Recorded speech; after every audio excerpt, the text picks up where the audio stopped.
नमस्कार। बाबा 9 से मैं भूपेंद्र कुमार।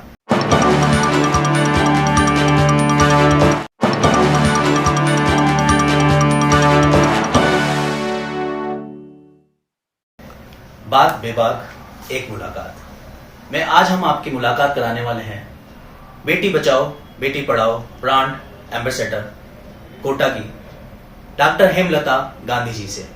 तो आइए आपकी मुलाकात कराते हैं हेमलता गांधी जी से। नमस्कार मैम। नमस्कार। मेरा नाम डॉक्टर हेमलता गांधी है और मैं ब्रांड एम्बेसडर बेटी बचाओ बेटी पढ़ाओ अभियान WCD डिपार्टमेंट कोटा से हूँ।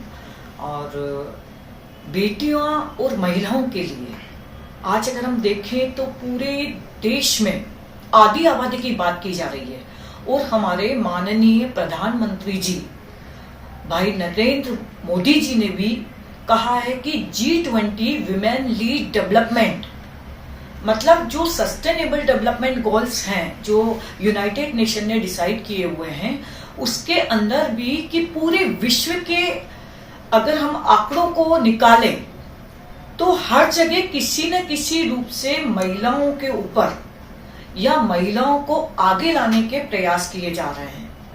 और ये आज जरूरत क्यों है?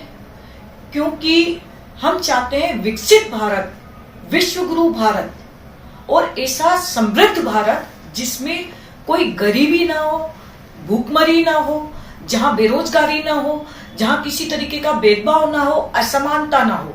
तो ये तभी हो सकता है जब हम महिला और पुरुष, मेल और फीमेल, बेटे और बेटियां, बहू और बेटे दोनों मिलकर इस सोसाइटी को रन करें, नॉट ओनली सोशली, इकोनॉमिकली भी, क्योंकि ये टेक्नोलॉजी का युग है।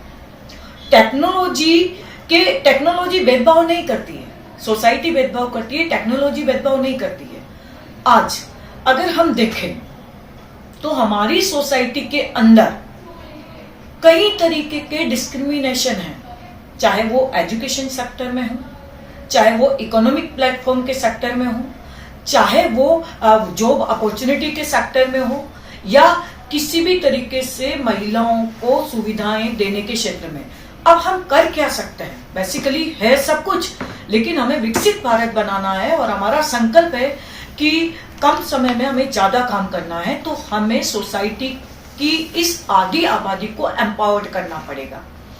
रूरल का अगर हम देखें तो ग्रामीण क्षेत्रों के अंदर अलग तरीके का एक भेदभाव है, अलग तरीके की एक परिस्थितियां हैं। शहरी क्षेत्रों में अगर देखें, अर्बन एरियाज के अंदर देखें तो यहाँ का बैकग्राउंड और यहाँ की जो प्रॉब्लम है वो कुछ अलग है।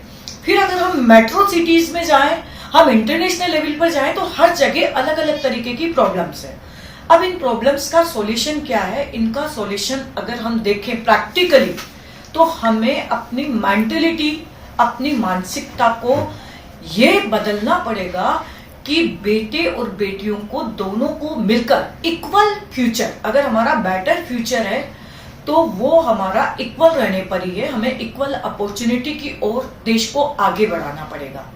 जैसे 8 घंटे कोई भी हमारे घर के जो मेल है, चाहे भाई हो, पति हो, पिता हो, 8 घंटे वो काम करते हैं। इसी तरीके से महिलाएं भी अपने गृह कार्य, अपने पारिवारिक कार्य, अपने सामाजिक कार्य 8 घंटे करती है। लेकिन आप देखिए कि जब बजट बनता है तो बात की जाती है कि पुरुषों के योगदान को, उनके श्रम को हमेशा बजट के आंकड़ों में, देश के डेवलपमेंट के आंकड़ों में सम्मिलित किया जाता है। लेकिन महिलाओं के द्वारा जो 8 घंटे काम अवैतनिक रूप से किया जा रहा है उसको किसी भी तरीके से हमारे देश की अर्थव्यवस्था में शामिल नहीं किया जाता।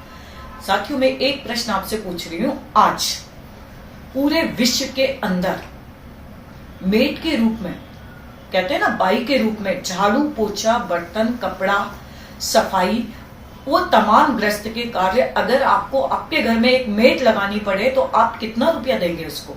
और उस मेड के कारण आप तो मेड लगा रहे हैं लेकिन उसको एक रोजगार मिल रहा है, उसको एक एम्प्लॉयमेंट मिल रहा है। तो इसी तरीके से आप देखिए कि हमारी भारतीय गृह व्यवस्था के अंदर हम महिलाओं के योगदान को निःशुल्क, अवैतनिक मानकर उनको अग्रिम पंक्ति में नहीं लेकर आ रहे हैं। पहले महिलाओं की स्थिति ऐसी नहीं थी जब विश्व गुरु था हमारा भारत। ये तो मध्यकालीन व्यवस्थाएं डगमगा गई जिन्होंने हमारे सामाजिक व्यवस्थाओं को चरमरा दिया, और उसी के कारण ये भेदभाव की एक नई दुनिया शुरू हो गई जिसमें एक वरिष्ठ, एक कनिष्ठ, एक छोटा, एक बड़ा, एक महिला, एक पुरुष, जिसमें जेंडर जो है जेंडर डिस्क्रिमिनेशन की बात की जा रही है। साथियों, जेंडर बजट की जब भारत सरकार ने बात की है तो उन्होंने यही कहा कि महिलाओं के ऊपर हम जो खर्च कर रहे हैं, जो व्यय हो रहा है, जो एक्सपेंसेस हो रहा है, जो विभिन्न प्रकार की सेंट्रल गवर्नमेंट की स्कीम्स, प्रोग्राम जो कानूनी तरीके से हो रहा है, उनको हम अलग से उसकी एक स्टडी करें और एक समाज को एक आईना दिखाएं कि किस तरीके से ये व्यय किया गया था और इस व्यय के कारण आज किस तरीके से सामाजिक बदलाव आ रहे हैं। आज अगर हम देखें तो सोशल मीडिया के माध्यम से देखें, डिजिटल इंडिया के माध्यम से देखें, तो हर दिन महिलाओं में एक नई जागृति आ रही है। अलग अलग बेटियां अलग अलग सेक्टर में बहुत अच्छा परफॉर्मेंस कर रही हैं। तो अगर हम सामाजिक तौर पर उनको सम्मान नहीं दे सकते, लेकिन तकनीक की दुनिया होने के कारण आज सोशल मीडिया के माध्यम से बेटियां और महिलाएं अपनी एक नई इबादत, एक नई कहानी लिख रही हैं। अपने हौसलों की उड़ान के माध्यम से देश की उन्नति, तरक्की, प्रगति और विकास में अपना योगदान दे रही हैं। तो कहीं ना कहीं हमें ये देखना है कि महिलाएं पीछे नहीं है, हमें साथ मिलकर ही आगे बढ़ना है, तभी हम एक बहुत अच्छा हमारा विकसित भारत का जो सपना है वो हम साकार कर सकते हैं। आगे हमारे साथ और भी मुलाकातों के लिए बने रहें बाबा 9 पर। तब तक के लिए मुझे दीजिए इजाजत। हाँ, पर ध्यान रहे, बाबा सब जानता है। धन्यवाद।